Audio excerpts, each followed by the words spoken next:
Ke informasi lain, Saudara, setelah naik ke tahap penyidikan, Komisi Pemberantasan Korupsi membenarkan mantan pejabat Ditjen Pajak Kementerian Keuangan Rafael Alun Trisambodo, yang juga adalah ayah dari Mario Dendi, ditetapkan sebagai tersangka kasus dugaan gratifikasi. Kabag Pemberitaan KPK Ali Fikri menyebut penyidik sudah menemukan 2 alat bukti dugaan korupsi penerimaan gratifikasi kepada pemeriksa pajak DJP periode tahun 2011 hingga 2023. Ali Fikri membenarkan Rafael Alun Trisambodo ditetapkan sebagai tersangka dan penyidik pun sudah melakukan penggeledahan atas salah satu rumah dari Rafael.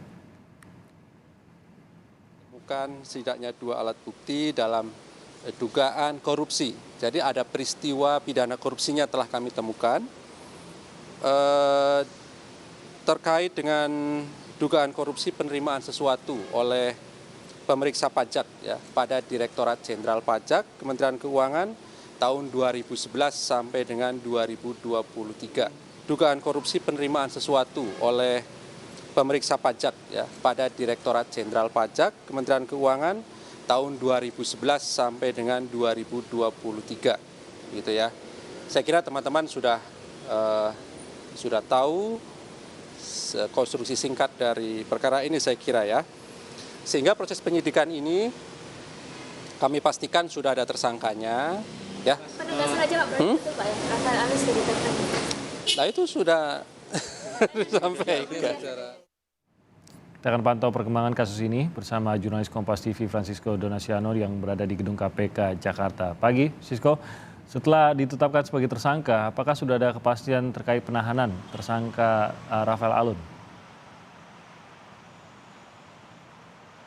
Inilah yang kami masih gali informasi hingga pagi ini, Timothy dan juga saudara, terkait penahanan dari mantan pejabat dari Kementerian Keuangan, Rafael Alun Trisambodo, setelah ditetapkan sebagai tersangka pada beberapa waktu lalu. Sebenarnya sprindiknya juga sudah keluar, Timothy dan juga saudara, memang yang menjadi atau mengacu pada kebiasaan KPK. Kalau kita berdasarkan pada KUHP, memang seseorang ketika ditetapkan sebagai tersangka ini sudah harus ada peristiwa pidananya dan kemudian sudah ada 2 alat bukti yang cukup. Unsur-unsur itu sudah terpenuhi. Tapi kalau kita mengacu pada kebiasaannya, ini sebenarnya cukup menarik, Timothy dan juga saudara.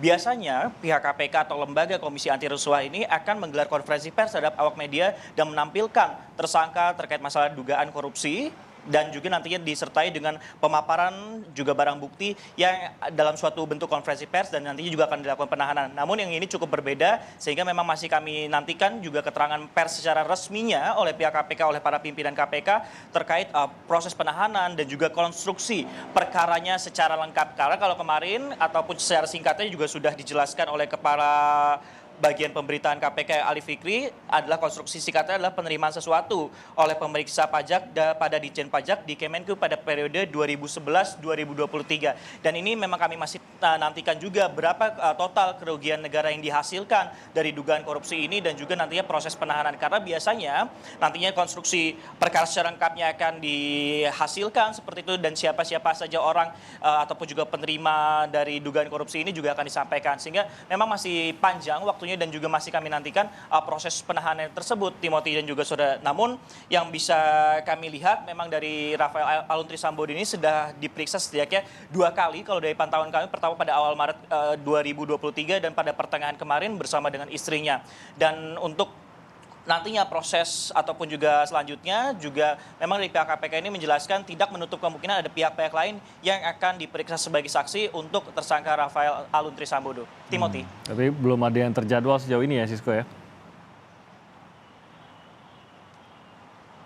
Iya, informasinya masih belum ada yang terjadwal, namun yang tidak menutup kemungkinan salah satu orang yang akan diperiksa sebagai saksi kapasitasnya untuk tersangka Rafael Trisambodo ini adalah istrinya yang untuk dimintai keterangan. Karena pada sebelumnya pada tahap penyelidikan yang sudah diperiksa juga, ini sang istri juga diminta untuk menjelaskan ataupun juga memberikan keterangan sehingga pihak KPK juga kemarin juga menjelaskan bahwa nantinya sang istri akan diperiksa kembali dalam proses penyidikan ini.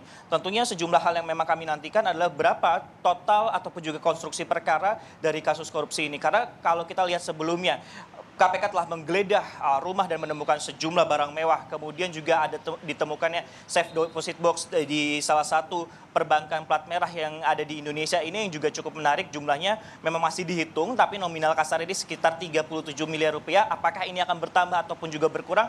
Inilah yang kemudian masih harus dihitung kembali oleh pihak KPK, karena proses penyidikan dan juga pemeriksaan juga alur LHKPN dan juga hal-hal yang terkait masalah penetapan tersangka ini juga masih kami nantikan sebenarnya, Timothy dan juga saudara. Sehingga memang kami nantikan siapa saja kemudian saksi-saksi yang dilakukan, dan setidaknya kalau di instansi lain juga PPATK juga telah memblokir sejumlah rekening.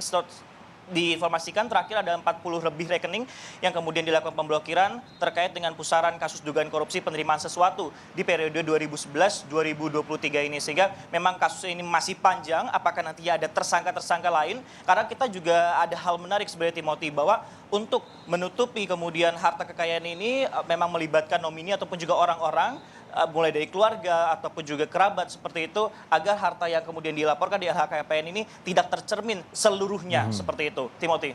Oke, baik, masih banyak nanti informasi yang kita nantikan dari KPK. Kita nantikan dari Anda juga, Francisco Donesiono melaporkan dari gedung KPK di Jakarta.